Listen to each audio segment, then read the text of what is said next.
नमस्कार. मालिकेच्या 3 तारखेच्या म्हणजे 3 नोव्हेंबरच्या भागामध्ये आपल्याला पाहायला मिळणार आहे की मुक्ता आणि सागर मिळून लकीला न्याय मिळवून देणार आहेत आणि त्यांच्या घरामध्ये फूट पाडणाऱ्या सावनीला फायनली तिने चोरी केलेली आहे या आरोपाखाली जेलमध्ये टाकलं जाणार आहे. पोलिसांना घरी बोलवलं जाणार आहे कारण लकीने मुक्ताला सर्व गोष्टी सांगितलेल्या आहेत. नक्की लकीला कोणत्या गोष्टीसाठी सावनीनं फसवलेलं आहे, त्याच्याकडून पैसे का घेतलेले आहेत, या सगळ्या गोष्टी लकीला तिने सांगितलेल्या आहेत. त्यामुळं आता लकीनं मुक्ताला सर्व सांगितलेलं आहे आणि मुक्ता मग सागरच्या मदतीने खूप मोठा राडा करणार आहे. आणि या सगळ्यामध्ये आता महत्त्वाची गोष्ट आहे ती म्हणजे सावनीची जेलमध्ये हकालपट्टी होणार आहे. सावनीनं जे काय कारस्थान केलेलं आहे त्या सगळ्यामुळं तिला हे सगळं भोगावं लागणार आहे. तर हे सगळं कशा पद्धतीनं होतं ते आपल्याला पुढे पाहायला मिळणार आहे. त्यासाठी हा व्हिडिओ शेवटपर्यंत पहा. तर मुक्ता आणि सागर, आता सागरने मुक्ताच्या हातात चाव्या दिलेल्या आहेत आणि त्याचबरोबर सागर मुक्ताला म्हणतो की आज दुपारीच ते पैसे लागणार आहेत आणि दुपारी ते क्लायंट येणार आहेत. 15 लाख रुपये कपाटात आहेत मुक्ता, आणि तुमच्यावरती ही जबाबदारी आहे या चाव्या ठेवायची. आणि मुक्ताने आता त्या चाव्या तिच्या ड्रेसिंग टेबलमध्ये नेऊन ठेवलेल्या असतात. इकडे लकी हॉस्पिटलमध्ये गेलेला असतो कारण डॉक्टरांचा फोन आलेला असतो. लकी हॉस्पिटलमध्ये का जाणार आहे या सगळ्या गोष्टी ऐकायचं काम मात्र सावनीनं केलेलं असतं. लकी तर इकडे हॉस्पिटलमध्ये जातो आणि तिकडे गेल्यानंतर लकीला मात्र डॉक्टर सांगतात की तुमच्या बाबतीत एक गोष्ट घडलेली आहे, ती म्हणजे तुम्ही कधीही बाबा होऊ शकणार नाही, तुम्ही कधीही बाप बनू शकणार नाही. आणि तेव्हा मात्र इकडे लकीला खूप मोठा धक्का बसतो. लकी विचार करू लागतो की हे सगळं काय झालेलं आहे, म्हणजे हे सगळं माझ्या बाबतीत का होतंय, हा प्रश्न लकीला पडलेला असतो. लकी खूप रडकुंडीला आलेला असतो. डॉक्टर सांगतात की काही झालं तरी तुम्ही आता कधीही बाप होऊ शकणार नाही. तुमच्या ॲक्सिडेंटमध्ये तुमच्या अगदी खालच्या अंगाला इंजुरी झालेली आहे आणि त्यामुळं हे सगळं होणार आहे. लकीला मात्र खूप मोठा धक्का बसलेला असतो. लकी घरी येतो, तो रूममध्ये असतो, तो रडत असतो आणि त्याला खूप वाईट वाटलेलं असतं. त्याचे रिपोर्ट तो घेऊन आलेला असतो आणि इकडे सावनी मात्र त्याच्यावर लक्ष ठेवून असते. आणि मग लकी बाजूला गेला की सावनी मात्र त्याच्याकडे जाते आणि त्याचे रिपोर्ट पाहते. त्याच्यामध्ये ते तिला दिसतं. लकी रडवेला झालेला असतो. लकी बाथरूममधून बाहेर येतो. सावनी रूममध्ये आलेली असते आणि सावनीला आता कळलेलं असतं की त्या चाव्या तर आपल्याला मिळवायच्याच आहेत, पण पैसेही मिळवायचे आहेत. कारण तिची मैत्रीण जी आहे तिला वारंवार फोन करून सांगत असते की माझे पैसे मला हवे आहेत. आता सावनीकडे पैसे चोरण्याशिवाय कोणताही पर्याय नसतो, पण या सगळ्यामध्ये आपण स्वतः अडकायचं नाही तर आपण लकीला अडकवायचं हे सगळं तिने ठरवलेलं असतं. आणि मग लकीचे रिपोर्ट पाहिल्यानंतर लकी रडत असतो. सावनी म्हणते अरे तू असं काय करतोयस, या सगळ्यावर आपल्याला उपाय करता येणार आहे, डॉक्टर आहेत माझ्या ओळखीचे, याच्यावरती उपाय करू शकतो. लकी म्हणतो खरंच होऊ शकतो या सगळ्या गोष्टींवरती उपाय. तेव्हा सावनी सांगते की हो, ह्या सगळ्या गोष्टींवरती उपाय आहे, त्यासाठी 15 लाख रुपये लागणार आहेत. लकी म्हणतो काय?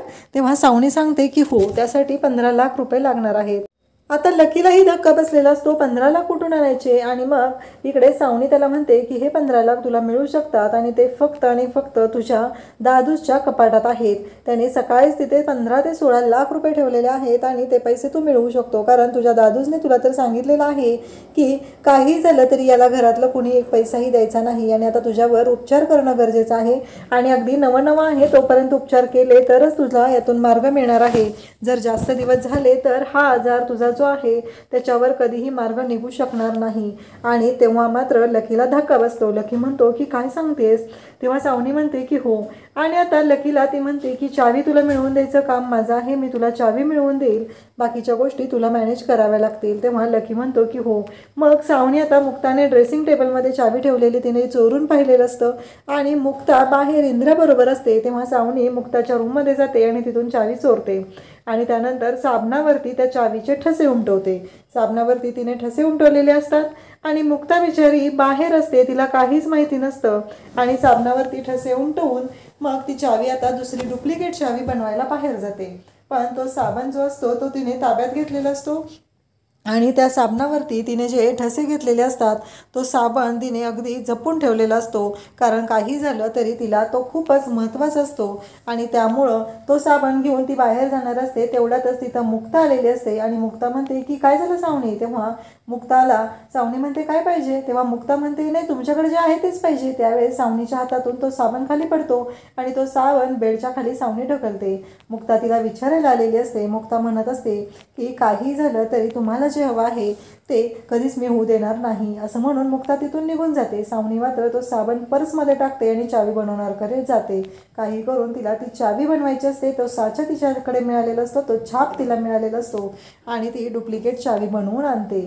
त्यानंतर आपल्याला पाहायला मिळतं सावनीने डुप्लिकेट चावी बनवून आणलेली आहे आणि ती चावी ती लकीकडे देते आणि लकीला म्हणते की ही चावी घे आणि काही करून तू त्या दादूच्या कपाटातले पैसे काढ. आपल्याला ते पैसे डॉक्टरांना द्यायचे आहेत आणि लवकरच तुझ्यावरती उपचार सुरू करायचे आहेत. तेव्हा लकी म्हणतो पण नाही हे चुकीचं आहे. तेव्हा सावनी म्हणते हे बघ तू जर पैसे घेतले नाही तर तुझ्यावर उपचार होऊ शकणार नाही. तुला या सगळ्यातून खूपच अवघड होणार आहे आणि तुझा दादूच तर तुला पैसे देत नाही. त्याचबरोबर घरातही सगळ्यांना सांगितलेलं आहे की पैसे द्यायचे नाहीत. मग काय करणार आहे. हे सगळं बोललेलं चालू असतं आणि त्याचवेळी आता लकी हा सागरच्या कपाटातून पैसे चोरू लागतो. मुक्ताला बिचारीला यातलं काहीच माहिती नसतं. मुक्ता इंद्रा सर्वजण बाहेर गेलेले असतात मार्केटमध्ये आणि तोपर्यंत लकीने हे पैसे काढून घेतलेले असतात. पण लकी पैसे काढून घेत आहे आणि त्याचवेळी मुक्ता तिथे येते आणि सावनी मात्र पळून जाते आणि लकीला चोरी करताना पकडलं जातं. लकीला मात्र धक्का बसतो. लकी म्हणतो की हे काय आता मी कसं काय पकडलं गेलो. हे सगळं चालू असतं आणि तेव्हा तिथे लकीला मुक्ता विचारते काय करतोयस तू. पुन्हा चोरी करतोय. मी तुझ्यावर विश्वास ठेवलेला. तुझ्या दादूसला मी समजावून सांगत होते. लकीच्या बाबतीत असा विचार करू नका म्हणून सांगत होते आणि हे सगळं काय घडतंय. तेव्हा मात्र लकी म्हणतो की हे सगळं मला सावनीनं करायला सांगितलेलं आहे. तेव्हा मुक्ता म्हणते तू खरं सांगतोयस का. तेव्हा लकी म्हणतो की हो मी हे सगळं खरंच सांगत आहे. मला हे सगळं जे करायला लावलेलं आहे ते सावनीनं करायला लावलेलं आहे. तिने माझ्याकडून पैसे घेतलेले आहेत कारण माझे रिपोर्ट जे आलेले आहेत ते असे आलेले आहेत मी कधीच बाप बनू शकणार नाही. तेव्हा मुक्ता म्हणते अरे असं कसं होऊ शकतं आणि तू कुणाला पैसे देणार आहे. पैसे दिल्याने तू बाप बनू शकतो असं कोणी सांगितलं तुला. तेव्हा तो म्हणतो की मला सावनीनं सांगितलेलं आहे आणि माझा तो आजार ती बरा करणार आहे. त्यासाठी तिला 15 लाख रुपये हवे आहेत असं तिनं मला सांगितलेलं आहे. तेव्हा मुक्ता म्हणते की काळजी करू नकोस असं काही होणार नाहीये. पण ती म्हणते की तू खरं बोलतोस ना. तेव्हा लकी सांगतो की हो हे सगळं मला सावनीनेच करायला लावलेलं आहे. आणि मग लकी म्हणतो की हे सगळं मला सावनीनं करायला लावलेलं आहे. ही चोरी पण मला सावनीनेच करायला लावलेली आहे. तेव्हा मात्र मुक्ताला धक्का बसतो. मुक्ता म्हणते की आपण तिला सोडायचं नाही. आपण तिला पोलिसांच्या ताब्यात द्यायचं आहे आणि तिला दाखवून द्यायचं आहे की ती काय लायकीची आहे आणि ती कोणत्या थराला जाऊ शकते.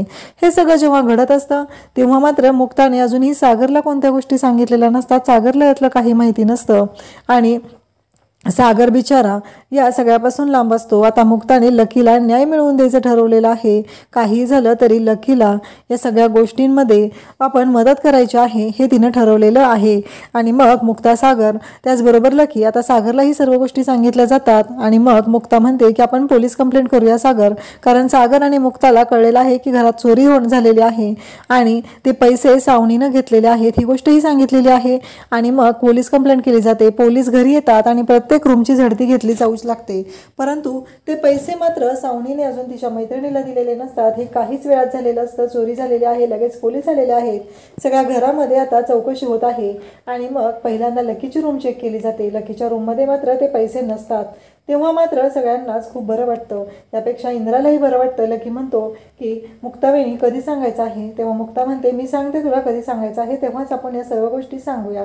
आणि मग मुक्ता म्हणते की आता सावनीच्या रूमची सगळी झडती घ्यायची आहे आणि सावनीच्या रूमची सगळी झडती घेतली जाते. आणि ह्यावेळेस मात्र सावनीला पुढे जाऊ दिलं जात नाही. सावनीला मागच थांबवलं जातं कारण मागच्या वेळेस सावनीने पुढे जाऊन बेडच्या खालची चावीला काढून घेतलेली असते. पण यावेळेस तिनं पैसे तिथंच ठेवलेले असतात आणि नेमके सगळे जातात. पोलीस तिथे जातात आणि पोलिसांना तिथे 5 लाख रुपये सापडतात. म्हणजे त्यातले 10 लाख रुपये तिनं तिच्या मैत्रिणीला देऊन टाकलेले असतात आणि 5 लाख रुपये तिथं सापडतात. मग सिरियल नंबर हे सागरकडे असतात. त्या सिरियल नंबरप्रमाणे त्या नोटा असतात आणि सागरकडे ते सिरियल नंबर असल्यामुळं खूपच चांगली गोष्ट घडते आणि त्या नोटा चेक केल्या जातात आणि सावनीची मात्र वाट लागते. तेव्हा सागर आणि मुक्ता म्हणतात की काही झालं तरी हिला घेऊन जायचं आहे, कारण हिने आत्तापर्यंत आमच्या घरामध्ये फक्त फूट काढण्याचाच प्रयत्न केलेला आहे आणि हिला आता इथं ठेवायचं नाही, हे सगळं चाललेलं असतं. आणि तेव्हा मात्र इकडे सागर म्हणतो की काही झालं तरी हिनं ज्या चुका केलेल्या आहे त्या चुकांची आता तिला भरपाई करावी लागणार आहे, त्याची शिक्षा भोगावी लागणार आहे. आणि मग पोलीस हे सावनीला आता ओढत फरफटत जेलमध्ये घेऊन चाललेले असतात. आणि मग सागर लकीला मिठीत घेतो आणि त्याला म्हणतो की माफ कर, कारण मी तुझ्यावरती संशय घेतलेला आहे, पण लकी परिस्थितीच अशी होती की मी तरी काय करणार होतो, असं लकीला तो बोलत असतो. तेव्हा लकी म्हणतो की दादूच असू दे, आणि दादूच आणि तसं म्हणून ते दोघंही एकमेकांच्या मिठीत येतात. मुक्ता सांगते की लकीच्या बाबतीत डॉक्टरांनी असं सांगितलेलं आहे, त्यामुळे लकीची आपल्याला काळजी घ्यावी लागणार आहे. लकीच्या बाबतीत आपल्याला निर्णय घेतानाही जपून गोष्टी कराव्या लागणार आहेत. सावनीला पोलिसांनी भरपटत नेलेलं आहे. आणि मग इंद्रा आणि स्वाती तर इतक्या खुश होतात, त्या म्हणतात की मुक्ता तुझ्यामुळे हे सगळं होऊ शकलंय, नाही तर हे पॉसिबलच नव्हतं, खूप अवघड झालं असतं लकीच्या बाबतीत. हे सगळं त्या दोघीजणी बोलत असतात. आणि इंद्रा तर मुक्ताचे अगदी गालाच्या पप्प्या वगैरे घेऊ लागते आणि म्हणू लागते की खरंच आत्ता खरी इंद्रा कोळीची सून शोभते, आता तू या घराला खरंच चांगल्या पद्धतीनं सांभाळू शकते, हे सगळं इंद्रा बोलत असते. आणि लकी पण म्हणतो की मुक्तावेनी मला माफ कर, आत्तापर्यंत प्रत्येक वेळेस मी तुला त्रास देण्याचाच प्रयत्न केलेला आहे, असं म्हणत तो मुक्ताची माफी मागू लागतो. मुक्ताला पण खूपच बरं वाटतं. आणि आता सावनी जेलमध्ये चाललेली असते, पण यावेळेस आदित्य मात्र जराही रडत नाही किंवा तो म्हणत नाही की माझ्या मम्माला का पाठवताय, माझी मम्मा जेलमध्ये का जाते, अशी कोणतीही गोष्ट बोलली जात नाही. सावनीला तो म्हणतो की मम्मा तू चीट केलेला आहे तर त्याची शिक्षा तुला भोगावीच लागणार आहे. कारण जाताना सावनी सागरला ब्लॅकमेल करत असते, म्हणत असते की नाही बघ आदित्य माझा आहे आणि आदित्य माझ्या बाजूने बोलणार आहे, पण आदित्यने तर एका शब्दात सांगितलेलं असतं की मम्मा तू चीट करायला नको होती, तू चीट केलेला आहेस तर तुला शिक्षा भोगावीच लागणार आहे. आणि जेव्हा आदित्य असं म्हणतो तेव्हा मात्र सावनीच्या पायाखालची जमीन सरकते. अशाच अपडेटसाठी चॅनलला सबस्क्राईब करा. थँक्यू.